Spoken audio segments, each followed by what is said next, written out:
சமையல் வாசகருக்கு வணக்கம்ப்பா. இன்னைக்கு நம்ம அடுப்படியில என்ன செய்ய போறோம்னா சுவைமிக்க ஒரு புதினா சட்னி ரெடி பண்ண போறோம். இது எதுக்குன்னா காய்ச்ச வந்துட்டு சாப்பிட மாட்டாம இருப்பாங்க, வாய் ரொம்ப கசந்து கிடக்கும், சாப்பிடவே முடியாதுமாங்க. அப்பேற்பட்டவங்களுக்கு நல்ல பசியை தூண்டக்கூடியது இந்த புதினாங்கிறது. இதுல நிறைய மருத்துவ குணம் இருக்குது. அதை வச்சு நம்ம இன்னைக்கு இட்லிக்கு தோதா ஒரு சட்னி அரைச்சு சுட சுட சாப்பிட போறோம். செஞ்சு காமிக்கிறேன் பாருங்க. இப்போ அதுக்கு தேவையான பொருள் பாருங்கப்பா.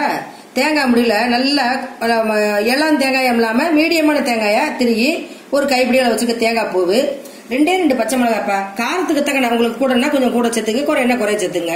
ஒரு கைப்பிடி அளவு புதினா, கொஞ்சம் 2 வெள்ளைப்பூடு பல்லு, கொஞ்சம் புளி, இவ்வளவுதான். இதுக்கு பெருங்காயம் இதெல்லாம் சேர்க்க கூடாதுப்பா.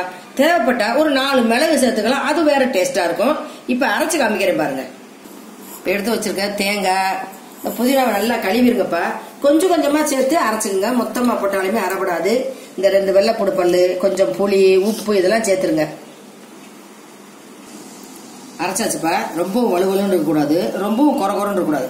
மீடியமான பக்குவத்தை அரைச்சு எடுத்துடணும். இது தாளிச்செல்லாம் போட வேண்டாப்பா, இப்படி இருந்தாலும் டேஸ்ட்.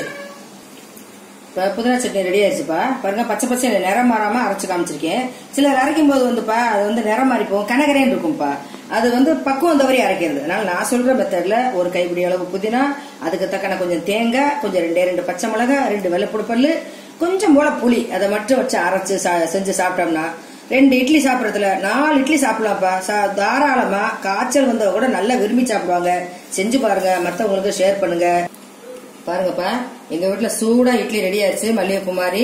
இந்த மல்லிகைப்பூ மாதிரி இட்லிக்கு புதினா சட்னி மட்டும் இல்லாம கார சட்னி, தேங்காய் சட்னி செஞ்சு சுட சுட சாப்பிட போறோம். நீங்களும் இதே மாதிரி செஞ்சு சாப்பிடுங்க, பயனடைங்க. நன்றி, வணக்கம்.